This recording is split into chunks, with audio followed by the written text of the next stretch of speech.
창세기 19장 1절부터 38절 말씀. 저녁 때에 그 두 천사가 소돔에 이르니 마침 롯이 소돔 성문에 앉아 있다가 그들을 보고 일어나 영접하고 땅에 엎드려 절하며 이르되 내 주여 돌이켜 종의 집으로 들어와 발을 씻고 주무시고 일찍이 일어나 갈 길을 가소서. 그들이 이르되 아니라 우리가 거리에서 밤을 새우리라. 롯이 간청하매 그제서야 돌이켜 그 집으로 들어오는지라. 롯이 그들을 위하여 식탁을 베풀고 무교병을 구우니 그들이 먹으니라. 그들이 눕기 전에 그 성사람 곧 소돔 백성들이 노소를 막론하고 원근에서 다 모여 그 집을 애워싸고 롯을 부르고 그에게 이르되 오늘 밤에 네게 온 사람들이 어디 있느냐 이끌어내라. 우리가 그들을 상관하리라. 롯이 문 밖에 무리에게로 나가서 뒤로 문을 닫고 이르되 청하노니 내 형제들아 이런 악을 행하지 말라. 내게 남자를 가까이 하지 아니한 두 딸이 있노라.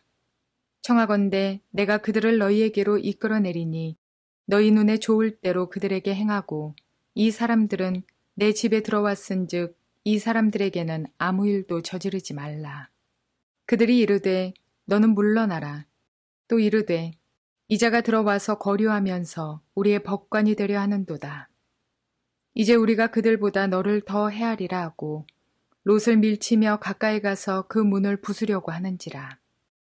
그 사람들이 손을 내밀어 롯을 집으로 끌어들이고 문을 닫고 문 밖에 무리를 대소를 막론하고 그 눈을 어둡게 하니 그들이 문을 찾느라고 헤매었더라. 그 사람들이 롯에게 이르되 이 외에 네게 속한 자가 또 있느냐? 네 사위나 자녀나 성중에 네게 속한 자들을 다 성 밖으로 이끌어내라. 그들에 대한 부르짖음이 여호와 앞에 크므로 여호와께서 이곳을 멸하시려고 우리를 보내셨나니 우리가 멸하리라. 롯이 나가서 그 딸들과 결혼할 사위들에게 말하여 이르기를 여호와께서 이 성을 멸하실 터이니 너희는 일어나 이곳에서 떠나라 하되 그의 사위들은 농담으로 여겼더라. 동틀 때에 천사가 롯을 재촉하여 이르되 일어나 여기 있는 네 아내와 두 딸을 이끌어내라. 이 성의 죄악 중에 함께 멸망할까 하노라.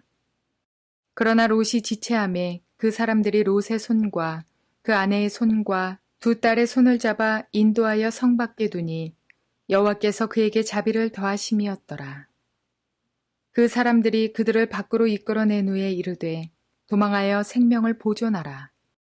돌아보거나 들에 머물지 말고 산으로 도망하여 멸망함을 면하라. 롯이 그들에게 이르되 내 주여 그리 마옵소서.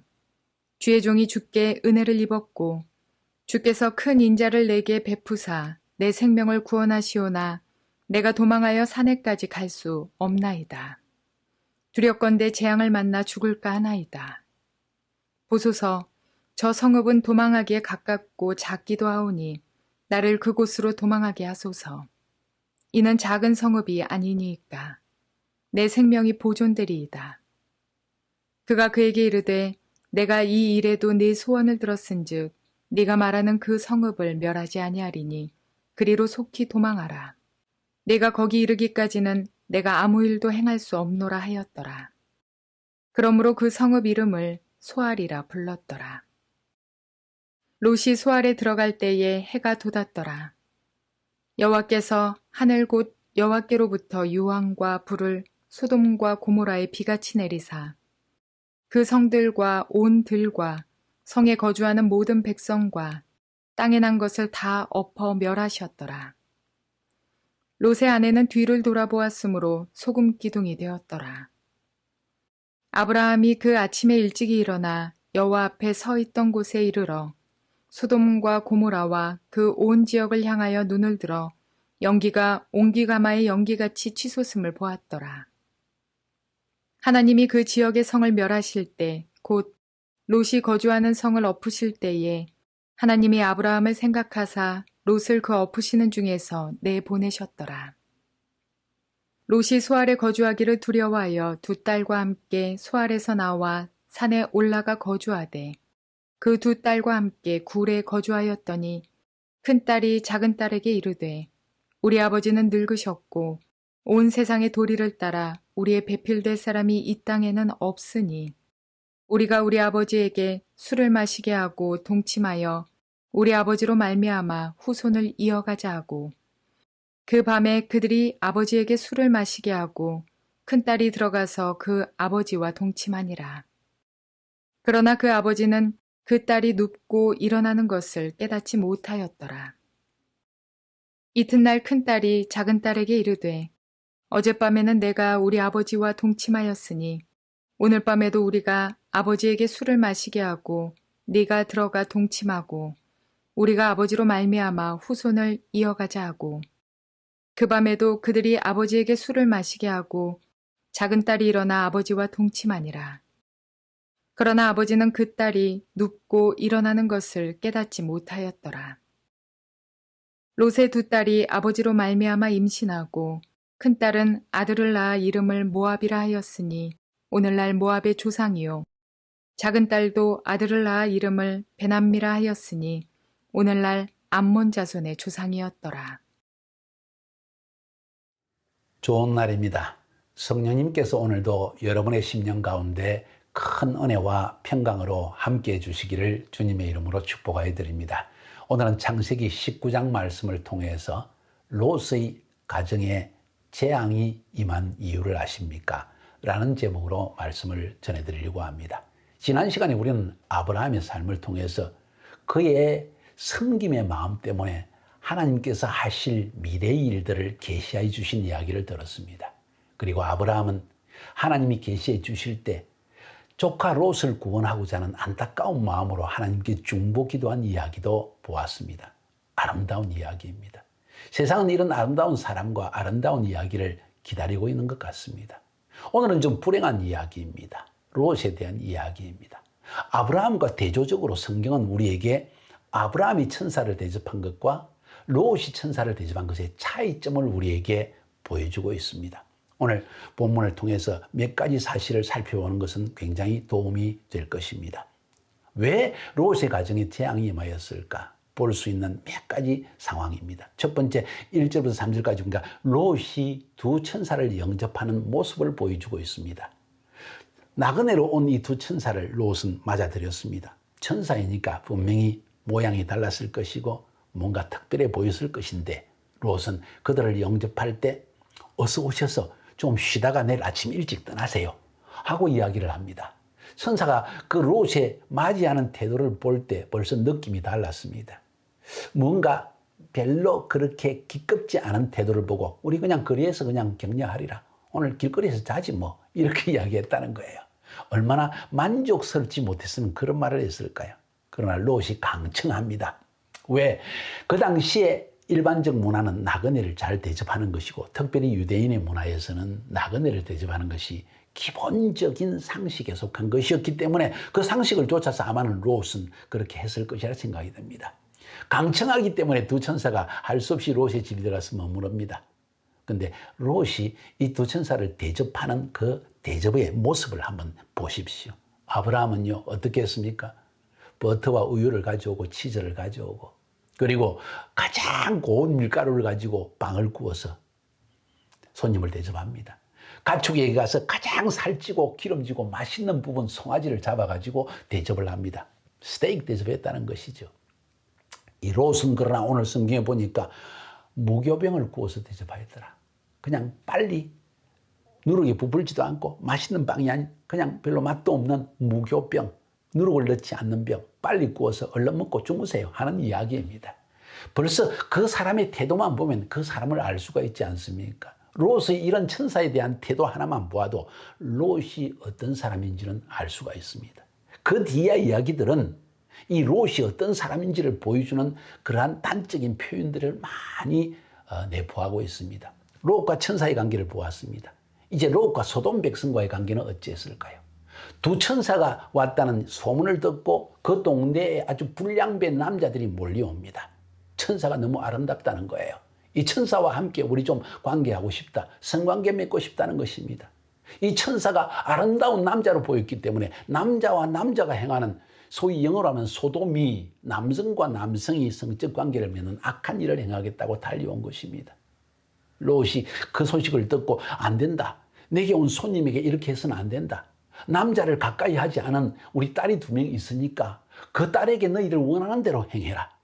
이야, 이 이야기 정말 믿을 수 없는 이야기를 롯은 하고 있습니다. 이 사람이 과연 하나님을 믿는 사람이 맞는가? 롯이 천사를 대접하는 태도 속에서 우리는 롯이 어떤 사람인지를 볼 수 있죠. 형식적 크리스찬. 하나님을 알고는 있지만은 실천하고 열매가 없는 크리스찬. 그런 모습을 우리가 오늘 본문에서 볼 수 있는 것 같습니다. 자기 딸을 창녀처럼 동네 청년들에게 내준다는 것 있을 수 있는 일입니까? 나중에 보니까 사위가 있었다는 것은 결혼을 했든지 정혼한 사위들입니다. 곧 결혼할 사람자가 있는데도 불구하고 이런 일을 행했다는 거예요. 뭘 말하고 있습니까? 롯과 그 당시의 소돔 백성들과의 관계는 무엇이었습니까? 바로 롯은 이미 세속적 문화 속에 점점 동화되어 가고 있었다는 사실입니다.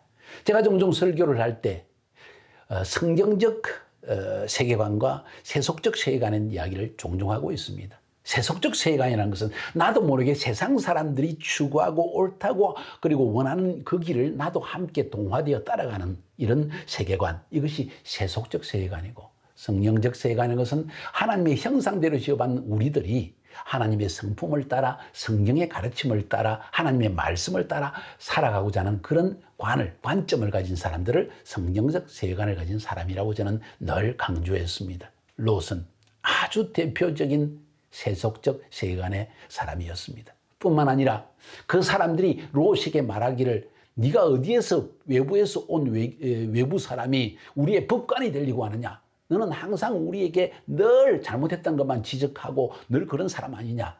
다시 말해서 롯은 상당히 율법적 크리스찬이라는 걸 볼 수가 있습니다.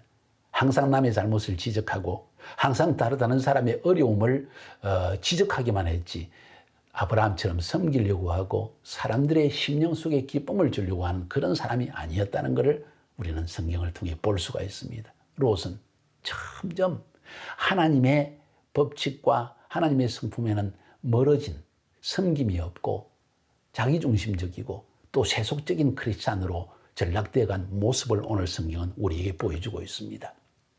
자, 이렇게 해서 이 천사들을 상대하려고 온 이 젊은 사람들을 막 밀치고 닥치고 그러는 사이에 천사가 보고 이래서는 안 되겠구나. 그래서 이 롯과 그의 딸들을 끄집어내고 롯에게 이야기합니다. 빨리 이 성을 떠나. 하나님께서 이 성을 멸망시키려고 한다. 그래서 이 롯이 사위들에게 이야기합니다. 사위들도 빨리 우리 이 성을 떠나야 된다. 그러니까 오늘 성경의 표현이 참 재미있습니다. 사위들이 농담으로 여겼더라. 자, 롯과 사위들의 관계. 장인 어른이 될 사람의 말을 농담으로 여겼다. 이거 심각한 문제 아닙니까? 그만큼 롯의 영적 권위는 땅에 떨어져 있었다는 사실을 볼 수가 있고 그 사위들조차도 영적인 양육이 없는 사람, 다시 말해서 내 딸들을 주려고 하는 그 사위들이 영적으로 전혀 하나님을 아는 것도 없고 하나님을 경외함도 없고 하나님의 말씀에 대한 경외심도 없고 자기의 장인에 대한 존경심도 없는 그런 삶을 선택했다는 걸 볼 수 있습니다. 야, 이게 정말 슬픈 이야기입니다. 롯이 어떤 사람인지를 성경은 경명하게 보여주고 있습니다. 결국 천사들이 롯의 손목을 이끌고 그리고 아내를 이끌고 모두 성 밖으로 나옵니다. 롯이 부탁합니다. 내가 저 성까지 피하려고 하면 그냥 길 가다가 죽을 것 같으니까 나를 소알 성에 좀 그게 머무르게 해주십시오. 천사가 허락을 합니다. 그런데 롯의 아내에 대한 이야기가 나옵니다. 롯의 아내는 함께 나오다가 두고 온 검은 폐물 어쩌면 집에 두고 온 아름다운 커튼, 좋은 가구 이런 것 때문에 너무너무 아까워가지고 고개를 돌려보았다는 이야기입니다. 그리고 성경은 이야기하기를 롯의 아내는 뒤를 돌아보았으므로 소금 기둥이 되었더라. 슬픈 이야기입니다. 롯은 구원받았지만 아내는 구원받지 못했다는 이야기입니다. 다시 말씀드립니다. 롯은 구원받았지만 아내는 구원받지 못했다는 것입니다. 소금 기둥이 되었다. 철저하게 세속화되어진 아내의 모습 뒤돌아보았더라. 왜 뒤돌아보았습니까? 아까워서. 두고 온 것이 너무나 아까워서 이 세상에 대한 집착, 이 세상의 것을 사랑하는 마음 때문에 이 아내는 도저히 그것을 두고 떠날 수가 없었던 그 모습을 성경은 보여주고 있습니다. 사랑하는 성도 여러분, 여러분은 여러분의 아내를 어떻게 영적으로 양육하고 있습니까? 어떤 삶을 지금 추구하고 있습니까? 남들에게 보이는 아름다운 모습, 부유한 모습, 맛있는 것 먹는 것, 그리고 좋은 것을 추구하는 그런 모습, 그런 것에서 여러분은 기쁨을 얻고 있습니까? 여러분의 아내가 롯의 아내처럼 되지 않도록 영적으로 구원의 길을 제시하는, 비전의 삶을 제시하는 아브라함과 같은 사람이 될 수 있기를 바랍니다. 자, 여기서 롯과 아브라함의 관계를 한번 생각해 봅시다. 하나님께서 아브라함을 기억하사 롯을 구원하십니다. 아브라함의 중보기도 때문에. 너무 중요한 이야기 아닙니까? 이 성이 멸망당하는 중에도 하나님이 아브라함을 기억하셔서 롯을 구원했다는 이야기입니다. 아브라함 그리고 롯, 이 두 사람의 극명한 대비를 여러분 보지 않습니까? 나는 어떤 사람인가 한번 생각해 볼 필요가 있는 것 같습니다. 자, 마지막에 긴 이야기는 롯이 두 딸에 대한 이야기입니다. 롯이 두 딸을 구원했더니만 나중에 롯이 포도주를 먹고 취해버렸습니다. 아내를 잃어버린 상심한 마음 때문일까요? 집을 다 잃어버린, 재산을 다 상실한 허탈감 때문일까요? 동굴 속에서 술에 만취하였는데 두 딸이 이러다가 우리 가정의 후계를 다 잃어버리겠다. 이제 사위도 없고 다 죽었으니까 이제 할 수 없다. 우리 아버지와 함께 잠을 자서 그리고 후계를 잇자. 자, 그 당시에 도덕적 수준이 얼마나 떨어져 있는지를 보여주는 엄청난 정확한 모습을 우리에게 보여주고 있습니다. 롯의 도덕적 타락은 두 딸에게도 그대로 전가되었다는 걸 우리가 볼 수 있지 않습니까? 사랑하는 여러분, 우리 된 것은 결국 우리 자신이 선택한 것입니다. 자, 롯의 선택에 잘못된 것이 뭘까요? 소돔과 고모라를 선택한 것입니다. 아브라함과 롯의 그 목자들 사이에 분쟁이 일어났을 때 아브라함은 나그네로 머물기를 원했습니다. 롯에게 먼저 기회를 주었습니다. 그런데 롯은 휘황찬란한 흥청망청하는 세속의 문화가 있는 세상에 편한 것 같은 편리하고 좋은 것이 가득 찬 맛있는 것이 있고 아름다운 것이 있고 구경할 것이 많은 소돔을 선택했다는 것입니다. 잘못된 선택입니다. 두 번째 중요한 것은 그것을 선택하는 것을 위해서 결국 아브라함을 떠났다는 것입니다. 영적 우산을 떠나버린 것이죠. 영적인 카버링을 떠나버린 것입니다. 롯은 이 사실을 인식하지 못했습니다. 롯이 아브라함과 함께 지냈더라면, 살았더라면 아마도 이런 재앙이 임하지는 않았을 것입니다. 왜 이런 재앙이 임했습니까? 아브라함을 떠났기 때문이지요. 아브라함은 그에게 영적 우산과 같은 존재였습니다. 아브라함은 하나님의 비전의 사람이었습니다. 섬김의 사람이었습니다. 비전과 삶을 함께 배울 수 있는 이 아브라함을 떠나서 내 원함을 따라 내 자유롭게 나를 건드리지 않고 내 자존심을 건드리지 않는 이런 내 마음대로 한번 살아보겠다는 이 롯의 태도가 결국은 가정에 재앙을 가져왔다는 사실을 성경은 말해주고 있는 것입니다. 엄청나게 중요한 교훈입니다. 사랑하는 여러분, 특별히 우리 청년 세대 여러분, 관점을 가집시다. 내가 왜 이 고생을 해야 되는가? 내가 왜 순종해야 되는가? 왜 이 길을 가야 되는가? 왜 내가 이런 영적 권위 질서 안에 있어야 되는가? 잘 생각해 보십시오. 이것이 여러분의 삶에 엄청난 지름길을 그리고 축복의 길을 제시해 준다고 저는 생각합니다. 승리하시기를 주님의 이름으로 축복해 드립니다.